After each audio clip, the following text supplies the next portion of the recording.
Sir మీ దగ్గరికి మనతో పాటు చర్చలో Nationalist hub CEO Sai Krishna గారు జాయిన్ అయ్యారు. అదేవిధంగా తెలంగాణ ఉద్యమకారుడు 2009 నుంచి తెలంగాణ ఉద్యమాన్ని అంటే ఢిల్లీలో మేము కూడా జర్నలిస్ట్గా ఉన్నప్పుడు పాల్గొన్నాం. తెలంగాణ విఠల్ గారు మనతో పాటు చర్చలో జాయిన్ అయ్యారు. సో ఫస్ట్ సాయి కృష్ణ గారు, సో నిన్న రేవంత్ రెడ్డి వ్యాఖ్యలతో ఒక చర్చ మొదలైంది. ఇప్పుడు నేనైతే దీనిలో రెండు మంచి చెడులు, యూట్యూబ్ జర్నలిజంలో మంచి చెడులు రెండు ఉన్నాయి అని నేను భావిస్తాను. ఎందుకంటే మెయిన్ స్ట్రీమ్ మీడియా చాలా వరకు కవర్ చేయని ఇష్యూస్ను సోషల్ మీడియా వెలుకలోకి తీస్తుంది. అదే సమయంలో నియంత్రణ కోల్పోయిన మాట కూడా వాస్తవమే. బూతులు మాట్లాడుతున్నారు, వ్యక్తిగతంగా అంటే ఎన్ని బూతులు తిడితే అంత వ్యూస్ వస్తాయన్న విధంగా కూడా చేస్తున్నారు. కంట్రోల్ అనేది కోల్పోయింది. సో మీరేమంటారు దీనికి? ఎట్లా యూట్యూబ్ జర్నలిజం ఉండాలా వద్దా? అంటే ఎవరు అంగీకరించకుండా ఉండబోతుంది. దీన్ని ఎట్లా, ఈ నియంత్రణ ఎట్లా, దీన్ని ప్రభుత్వాలు దీన్ని డిక్టేట్ చేయవచ్చా చేయరాదా? భరత్ గారు నమస్కారం. విఠల్ గారికి అండ్ మిగతా ప్యానలిస్ట్ అందరికీ కూడా నమస్కారం. ప్రేక్షకులకు కూడా నమస్కారం. సార్ ముందుగా భరత్ గారు, మీరు బేసికల్లీ ఇక్కడ ఉన్న వాళ్ళందరూ కూడా జర్నలిస్ట్లే. ఒక రకంగా విఠల్ గారు అయితే ఉద్యమకాలం నుంచి తెలుసు కాబట్టి జర్నలిజము అనే దానికి ఒక మాధ్యమం మాత్రమే అడ్డంకి అయితే నిజానికి ఈ రోజు అసలు జర్నలిజం అనేది ఉండదు సార్. జనరల్ గా మాధ్యమం జస్ట్ ఇప్పుడు ఎవల్యూషన్ ఆఫ్ మీడియా లెక్కేసి చూస్తే మొదట్లో ఒక గవర్నమెంట్ ఛానల్ మాత్రమే ఉండేది.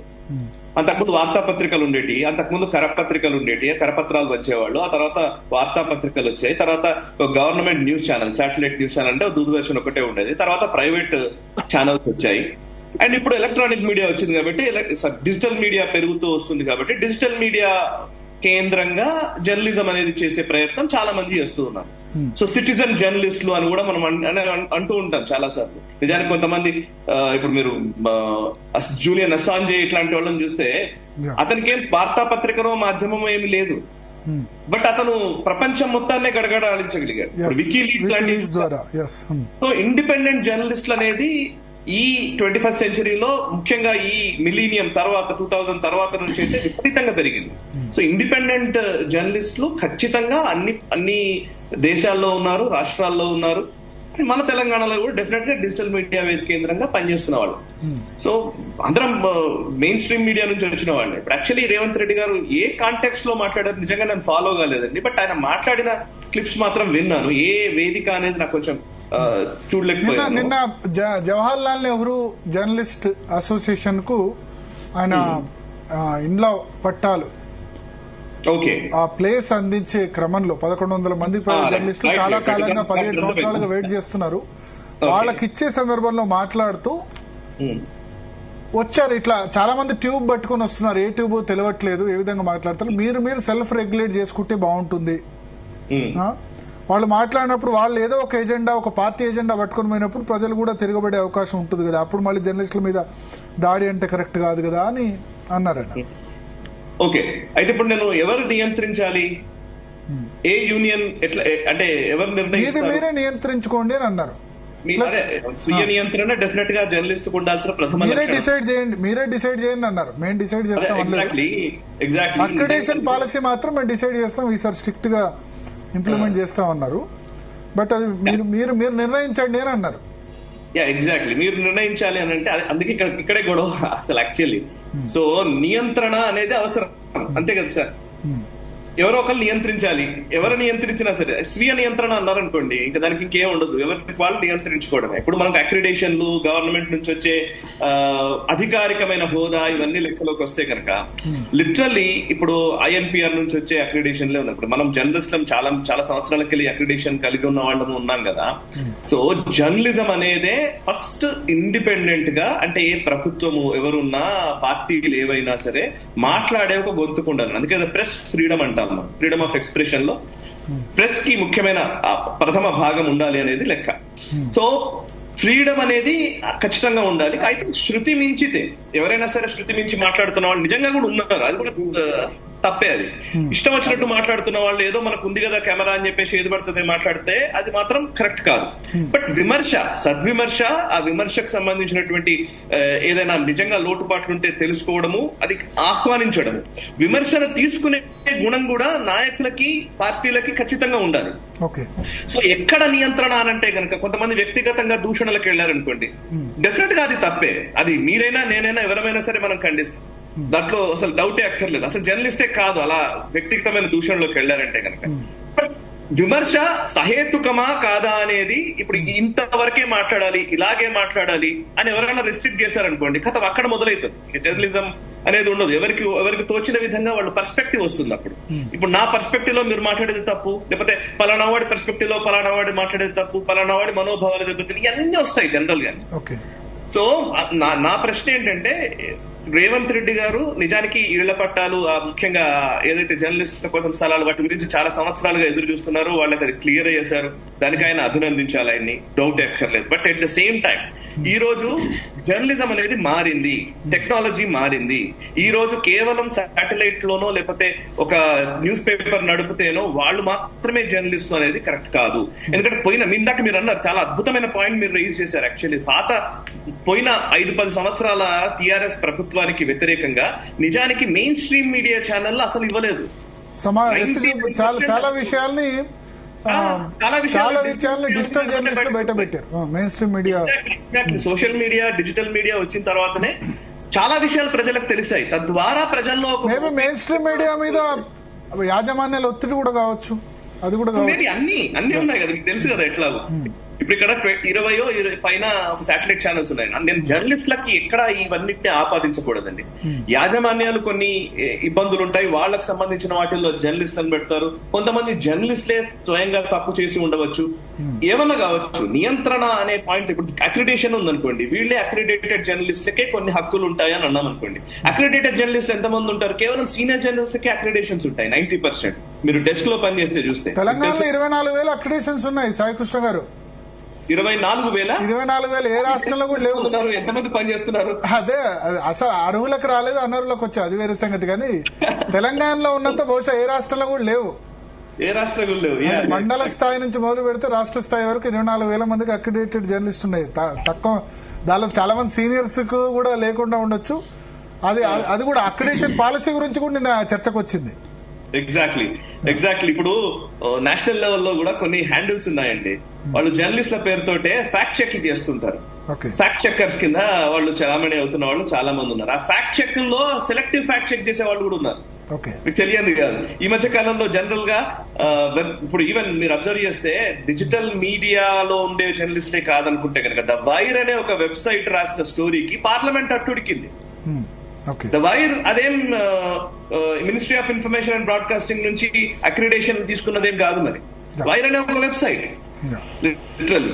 సో మరి జర్నలిజం కాదా? మరి ఇదే అంశాన్ని తీసుకుని కదా రేవంత్ రెడ్డి గారు కానీ కాంగ్రెస్ పార్టీ నాయకులు అందరూ కూడా వైర్ లో స్టోరీ వచ్చిన తర్వాత దాన్ని పెద్ద ఎత్తున ప్రచారంలోకి తెచ్చారు కదా దేశవ్యాప్తంగా.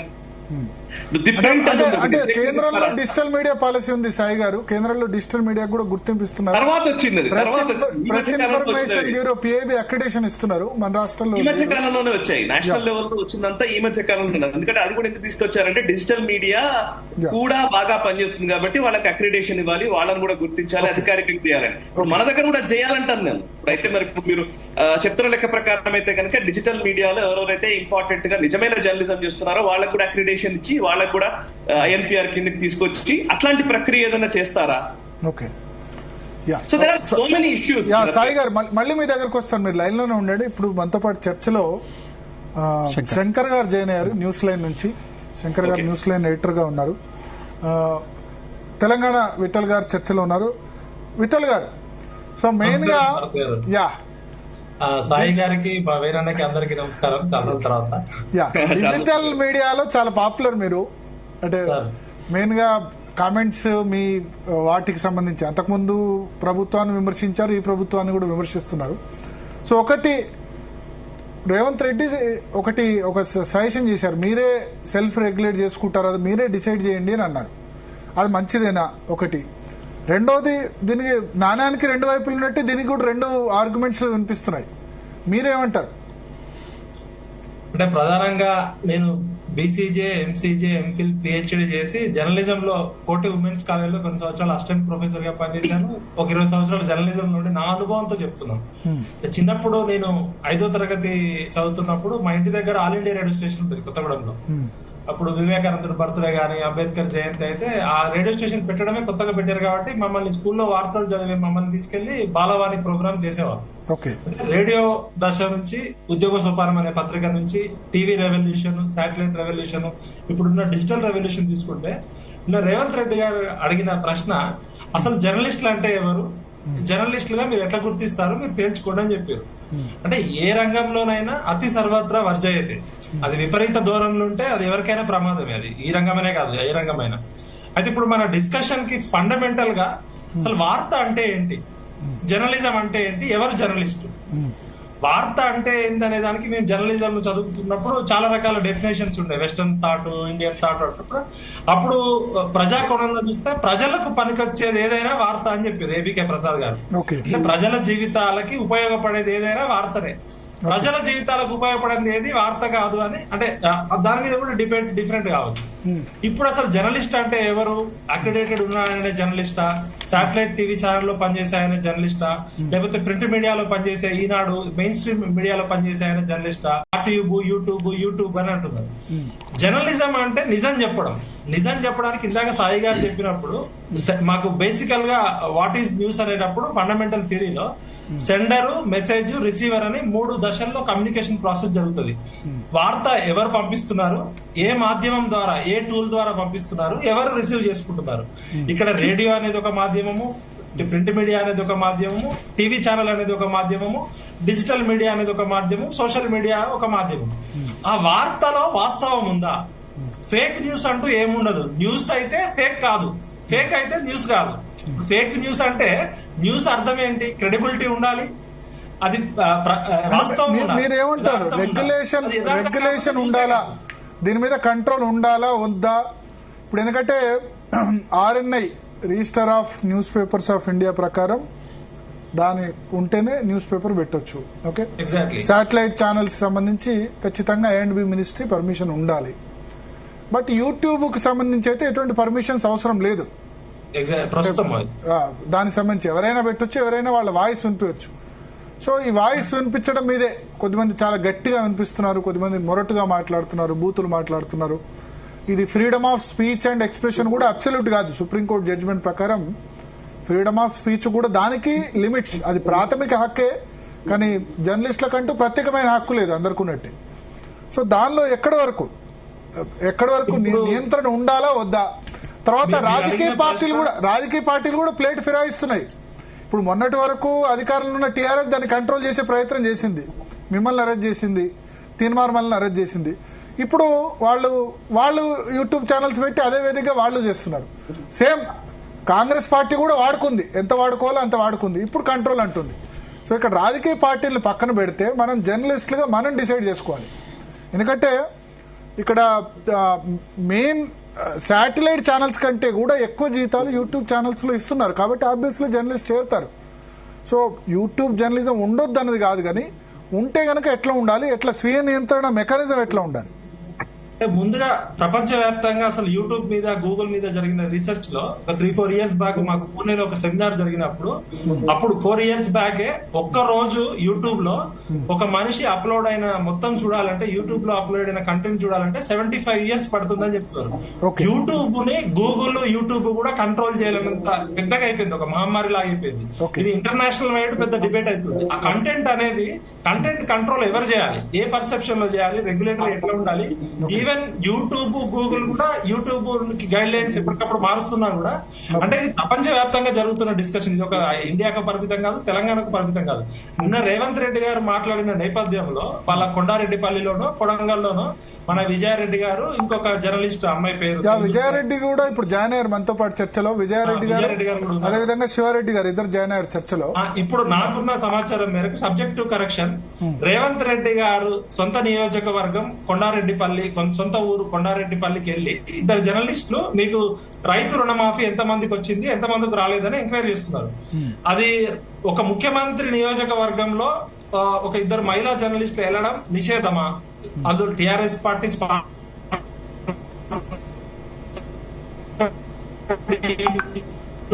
మీ వాయిస్ కట్ అవుతుంది విఠల్ గారు. కావచ్చు, లేకపోతే కొంతమంది రావచ్చు. వాళ్ళు చేసిన తప్పు ఏంటి అనేది ఫస్ట్ రేవంత్ రెడ్డి గారు చెప్పాల్సి ఉండే. అంటే ఎవరన్నా అక్కడ వీళ్ళు ఏమన్నా చేయకూడని పనులు ఏమన్నా చేసిర్రా? ఎంతమందికి రైతు రుణమాఫీ వచ్చింది, ఎంతమందికి రైతు రుణమాఫీ రాలేదు? వాళ్ళు వాస్తవాన్ని రిపోర్ట్ చేయడానికి వెళ్ళినప్పుడు అక్కడ దాడి ఎందుకు జరిగింది అది విజయారెడ్డి గారు క్లియర్ గా చెప్తే మనం ఆ నేపథ్యం నుంచే నిన్న రేవంత్ రెడ్డి గారు మాట్లాడారు.